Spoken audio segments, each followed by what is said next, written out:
तो my dear student, आज हम पढ़ा रहे हैं JAC board NCERT subject English core class 12 class 12 class.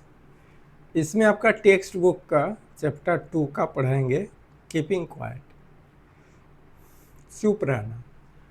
Keeping quiet माने चुप रहना। पैब्लो नेरूडा, राइटर है पैब्लो नेरूडा। तो इसमें देखिए एक पैसेज है, इसमें एक कविता का अंश है। Now we will count to 12 and we will all keep still for one on the face of the earth let's not speak in any language let's stop for 1 second and not move our arm so much. बोलिए now मतलब एभी, we माने हम लोग, count करेंगे। Will का मतलब होता है करेंगे केगा। काउंट टू 12, 20 तक गुनेंगे। 12 12 तक। 12 का मतलब होता है 12 12। And we will all keep still, हम लोग सभी चुप रहेंगे। For one on the face of the earth, for one on the face of the earth. Face of the earth मतलब पृथ्वी का ऊपरी भाग। Let's not speak in any language, let's not speak in any language. Let's stop for 1 second, 1 second के लिए। 1 second एक गिनने से 1 सेकेंड हो जाता है, गिनने से 1 सेकेंड के आसपास हो जाता है। तो 1 सेकेंड के लिए स्टॉप कर देते। And not move out arms so much, arms हमारा जो भुजा है हम मूव नहीं करेंगे, घुमाएंगे नहीं, सो मच। तो इसमें क्या है, इस तरह से आपको इस कविता का कुछ अंश दिया रहेगा, ये आपको नमूना बताए। तो इस तरह से आपको क्वेश्चन भी मिलेगा, ऑब्जेक्टिव सब्जेक्टिव ही रहता है। ऐसा बात नहीं है खाली ऑब्जेक्टिव रहता है, कभी कभी सब्जेक्ट उसमें आ जाता है। तो हम दोनों तरह से आपको सैंपल दे रहे हैं। जैसे नेम द पोएम, इस कविता का जो अंश है आपको कौन है, ये पोएम कविता का नाम आपका क्या है, कविता का नाम देना है। A thing of beauty, keeping quiet, my mother at 60, none of this. यहाँ तो आपका लिखा हुआ है कीपिंग क्वाइट, लेकिन क्वेश्चन में आपको लिखा नहीं रहेगा। आपका 4 ऑप्शन रहेगा, उसमें 4 में चॉइस करना। तो ये जो पढ़ा रहेगा आपका, ये जो पोएम पढ़ा रहेगा उसमें आपको पोएम जिसके पास पढ़ा रहेगा वो एक बार 2 बार पढ़ लीजिएगा, फिर भी आपको याद आ जाएगा। परीक्षा के टाइम क्या कीजिएगा, आप इसको पढ़ के जाइएगा। तो ये भी आपको पढ़ना ही पड़ेगा। Name the poem, a thing of beauty, keeping quiet, my mother at 60, none of this. None of this का मतलब इनमें से कोई नहीं। नन ऑफ दिस का मतलब होता है इनमें से कोई नहीं। तो आंसर क्या होगा, कीपिंग क्वाइट। क्या आंसर होगा, कीपिंग क्वाइट।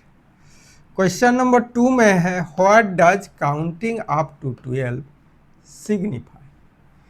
12 गिनने का क्या अर्थ होता है, ये क्या साइन कर रहा है, सिग्निफाई साइन क्या रहा है। तो इसमें 12 hours of the clock, lucky number, simply A number, all of this, ये तीनों होगा। या 12 आवर्स ऑफ पे न लकी नंबर होगा न सिंपली ए नंबर होगा।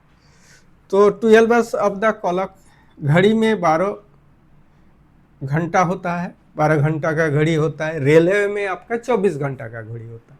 जैसे आपका 13:25 बज रहा है, 13:25 बज रहा है, तो उसमें रेलवे का घड़ी होता है। लेकिन 13:25 का मतलब होता है 1:25। तो इसमें 12 आवर्स रहता है। लाकी नंबर नहीं है, ये सिंपली नंबर भी नहीं होगा, और तीनों भी नहीं होगा। तो तीनों में एक होगा। ऑल ऑफ दिस का मतलब तीनों होना चाहिए, तब जाके ऑल ऑफ दिस आंसर होता है। तो एक आंसर हुआ ना, ये सब तो नहीं हुआ आंसर, इसीलिए ये भी नहीं हुआ, ये हुआ। क्लियर हो गया। अब आते क्वेश्चन नंबर 3 में, what does the poet ask us to 12। ये 12 का मतलब क्या है? तो टू रिमेंबर नंबर, ये नंबर को स्मरण करने के लिए, टू पास टाइम, समय को अतिवाहित करने के लिए, to stop, rush and hurry, all of this. इसमें भी आपको तीनों आंसर नहीं है, एक आंसर है। Question number C. Question number 4, what should we not do for a second? एक सेकेंड के लिए हम लोग को क्या नहीं करना चाहिए? ये नंबर है आपका move our arms, count to 12, keep still, all of this. क्या होगा? कीप स्टिल होगा। देखिए यहाँ है आपका, इसमें तो कविता के अंश से ही पता चल रहा है, कीप स्टिल। तो क्या होगा?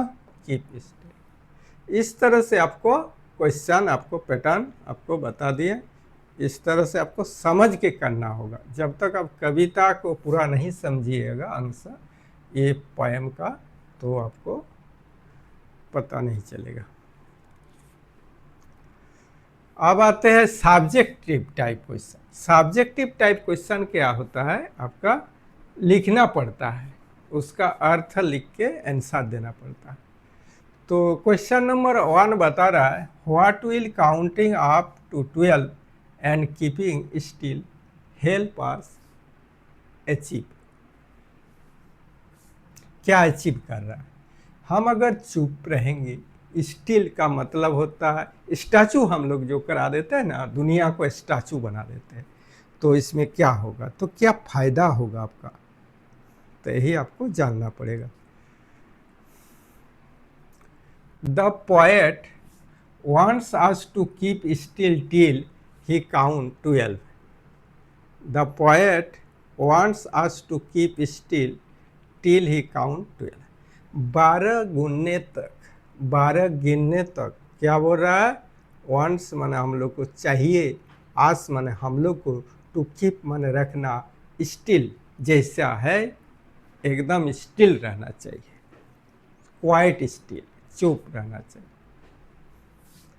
Late us not talk to any language. उस समय कोई बातचीत नहीं करना है, कोई आपको घुमाना नहीं है, आर्म्स नहीं करना है, उसके बाद कोई भाषा प्रयोग नहीं कर ऑन दिस अर्थ, इस पृथ्वी पर। ही आस, ही का मतलब हुआ एक पोएट, कवि। क्या है? Pablo Neruda.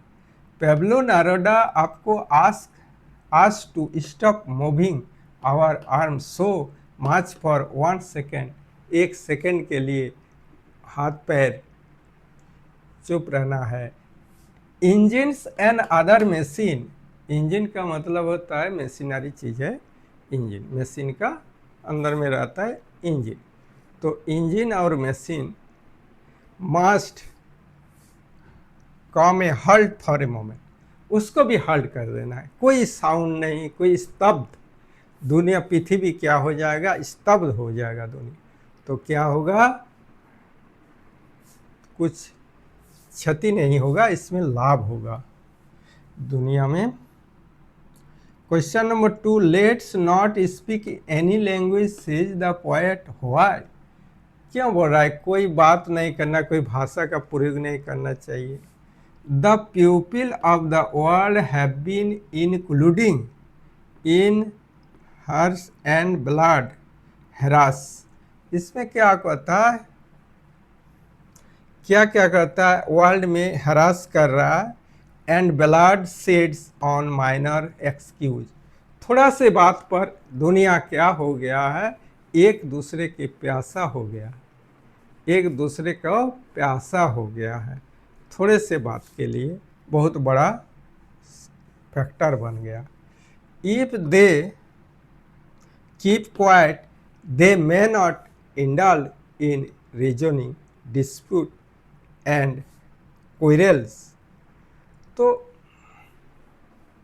देखिए, थोड़ा से बात पर वर्ल्ड वार भी होता है, एक देश दूसरे देश पर छिड़ता है, देश के अंदर भी अंतर कला होता है। ये आपका बात पर भी होता है, एक इमेज के लिए होता है। जैसे अभी देखिएगा इराक ईरान में जैसा हो रहा है, द पीपल, अमेरिका, ईरान, इस सब देश नहीं, और इजराइल, इस सब देश में ऐसा ही हो रहा है। तो थोड़ा सा बात के लिए होता है ना वर्ल्ड वार, थोड़ा सा एक चिंगारी आपका बड़ा आग बना देता है। इसी तरह इसका भी ऐसे ही कवि का उद्देश्य है बोलने का, समझाने का।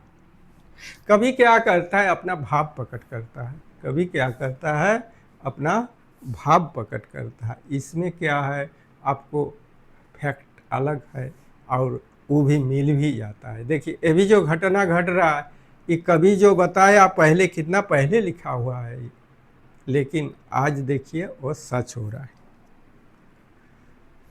The people of the world have been including in harsh and bloodsheds on minor excuse. Minor बने एकदम छोटा सी बात पर excuse.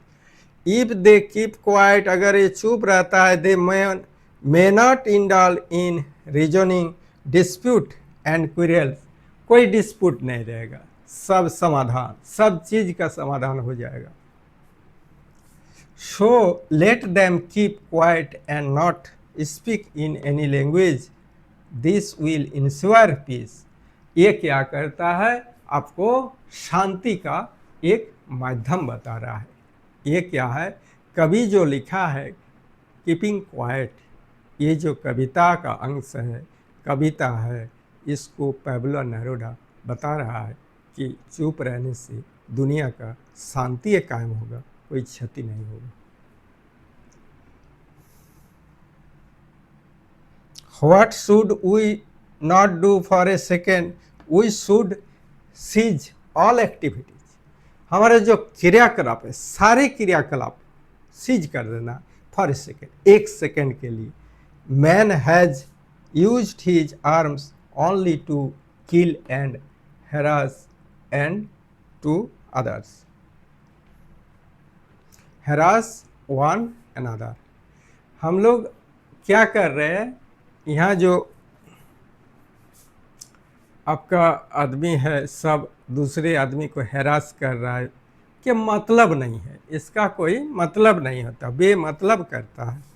तो his arms only kill and her means to others, therefore let them not move other their arms.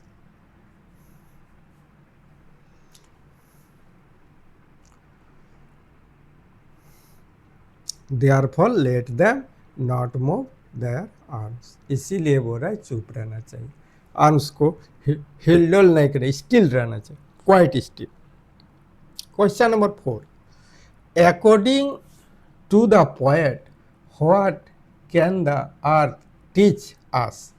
ये पृथ्वी हमको क्या सिखा रहा है? The earth teach a lesson, क्या सिखा रहा है? एक लेसन सिखा रहा है टू मैनकाइंड, मनुष्य जाति को। मैनकाइंड मतलब मनुष्य का जितने प्रकार है। How to live in on it, पृथ्वी के ऊपर हम लोग रहते हैं, तो पृथ्वी शिक्षा दे रहा है कि हम लोग को कैसे रहना चाहिए। हम लोग क्या कहते हैं, प्रकृति के विरुद्ध जाते हैं। प्रकृति बोलता है ये सुंदर दृश्य देखो, प्रकृति हम लोग को देखे, ये थिंग्स ऑफ ब्यूटी पढ़िएगा तो उसमें पता चलेगा। तो ये जो पृथ्वी है उसमें सुंदर दृश्य बना हुआ है पहले, तो हम लोग क्या करते हैं, उस सबको सुंदरता में नहीं डालते, सुंदर चीज़ देखना चाहिए। The earth teach a lesson to mankind how to live on it, पृथ्वी के ऊपर कैसे रहना चाहिए, कैसे बिहेव करना चाहिए one another, man to man. When everything seems dead and the earth proves to be a live, देखिए लाइव होगा, लिव होगा। यहाँ अगर दुनिया नश्वर है, जीव क्या है, नश्वर चीज़ है, दुनिया नश्वर चीज़ चला जाएगा, लेकिन पृथ्वी रह जाता है।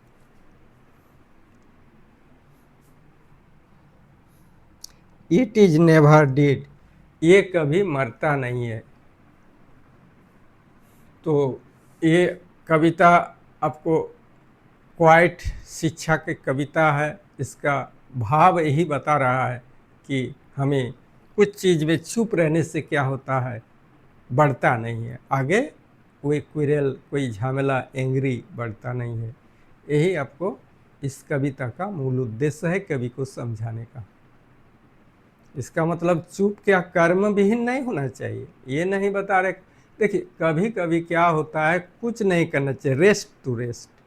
पृथ्वी लेकिन चुप नहीं रहता, वो 24 घंटा घूमता है, वो तो अपने नियम से करता है। लेकिन हम लोग को प्रकृति के विरुद्ध करते हैं नियम, इसीलिए समस्या बढ़ता है। दुनिया का प्रॉब्लम, अपने देश का problem, man to man problem बढ़ता है इसी कारण से। यही आपका सार है, पूरा कविता का सार आपको बता दी।